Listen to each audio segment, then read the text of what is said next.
When I was 4 years old, I used to go to this preschool that offered swimming lessons to kids. I didn't know how to swim. I was 4 years old, so my parents thought it was a great idea to sign me up for the lesson. They're probably thinking, nothing can go wrong with this. Nothing's bad's gonna happen. She's just learning how to swim. Right?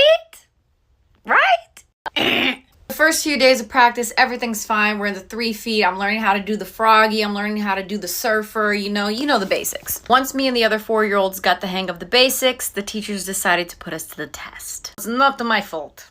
I say that now. So the teacher's like, all right, class, we're going to go from the 3 feet to the 5 feet. So we're like all on the wall, holding onto the wall, and we're like, swimming, scooching, whatever, to the 5 feet. All right, so there's like 2 teachers. There's one right next to the wall with the kids, with us.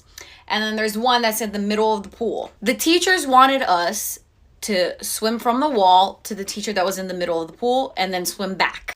Honestly, I think it's too much to ask of a 4-year-old, but that's just me. Once again, I've only been practicing for 3 days, okay?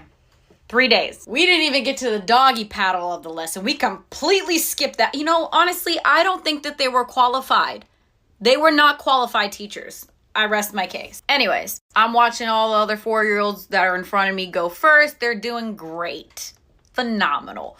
Gold star. Meanwhile, I'm holding onto the wall. I get a little excited. I want to see how deep the water is, so I let go. And I immediately start drowning. But good thing I was near the wall, so I just pulled myself right back up. Now my turn comes up. I'm like, I'm not going. I almost died letting go of this wall for 1.5 seconds. I'm not doing it. Not doing it. But the teacher's like, it's okay. We're going to be here for you. We're going to help you. I don't care if this offers me a bag of Tootsie Rolls. I'm not doing it. She gets a little impatient with me, so she grabs me off the wall and is holding me with her because it's my turn to go. She's like, you're going to go. You're going to go. So she proceeds to throw me to start swimming to the other teacher. Obviously, I start drowning. The teacher at the middle of the pool starts waddling to me, taking her time, if I might say. I'm over here grasping for anything, having flashes of 4 years of my life because I'm only 4 years old. The teacher eventually gets close enough that I grab her, but I Supermaned her. You just hear, wow. A whole bunch of 4-year-olds saw some gumdrop buttons that day. And let's just say that was my last day at that preschool. The time I cried at camp. When I was in the 4th grade, we went to summer camp. Except it wasn't in the summertime, it was actually during the school year. One day, our classes got to go and make different candles in this little candle workshop. We even got to take the candles home when we were done making them. I was so proud of my candle, and I was going to take it home and give it to my mom, so I put it in my pocket. So later that night, we're all sitting in the cafeteria eating dinner and talking about our candles that we had made. I reach into my left pocket, and it was gone. I absolutely panicked. While all the other kids were sitting and eating dinner, the camp counselor decided to take me back to the candle workshop to see if I had left it there. It wasn't there. So I am absolutely devastated. We're walking around camp, still can't find the candle, and we gave up. To cheer me up, the camp counselor gave me one of those little patches that you put on a jacket. It had the camp logo on it. Fast forward a couple days later, we're on our way home from camp, and I reach into my right pocket. And guess what I find? The candle. It had been in the right pocket all along. I didn't check it. So I had the candle to give to my mom, and I got to keep the patch. Moral of the story, always check the other pocket.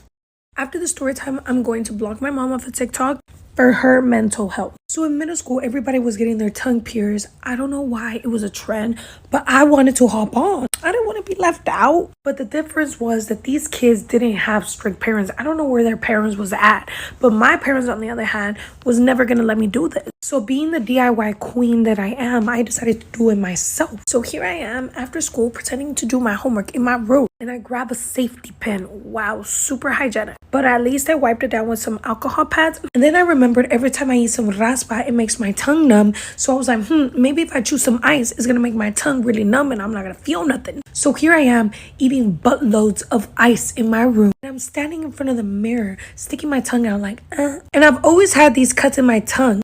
So my little brain, I was like, well, it's going to be easier to pierce it right there because technically it's already cut. And I go for it. Part two of getting my tongue pierced, story time. So obviously in middle school, your brain hasn't fully developed. Because why did I ever think it was going to be a good idea to pierce my tongue where the tongue cracks are at?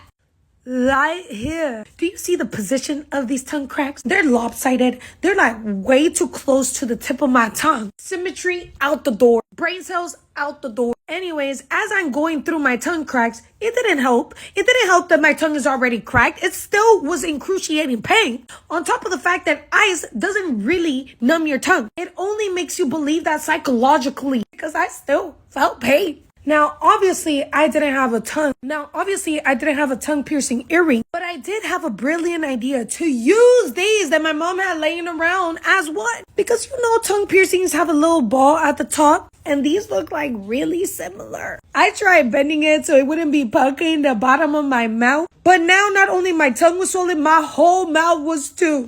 Am I the a-hole for telling my sister not to invite our brother to her wedding? For some context, my brother is like 11, 12 years older than me. I actually don't know. He moved out, was kicked out. I'm not really sure. I was a kid when this all happened. Anyway, he literally moved like 2 streets over and moved in with a friend.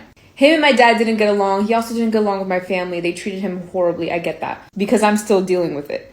He would come by every once in a while, take us to ice cream, kind of like pop in. Eventually, I would only see him once in a blue moon. And I'm telling you something, my brother was like, I don't know, like an idol to me. I thought he was the coolest guy on the planet, like so talented. He could dance. He was like extremely tall. I don't know, but to me, he just meant a lot. I also have another brother who I love and get along with really well. Anyway, he's not who we're talking about. Eventually, when I got older, I never saw him, even though he lived so unbelievably close. And I would text him and be like, hey, I have a birthday coming up. Do you want to come with us to the movies? Do you want to come over? It was always, no, I'm working. No, I'm busy. And he explained to me once, oh, I'm a bad texter, or I forget things, or you have to tell me with time. So I did. I would give him months of time. And he'd be like, okay, yeah, I can do that. The day comes and he's busy. Eventually, I stopped trying. And when I got even older, I was like, why was I the one reaching out? I'm the little sister.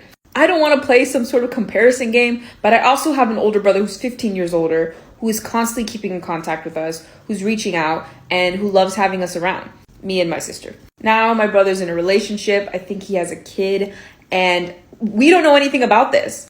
Why? Because we don't have a relationship with him. It's non-existent. So when my sister told me that she was inviting this particular brother to her wedding, I was like, why? We don't know him.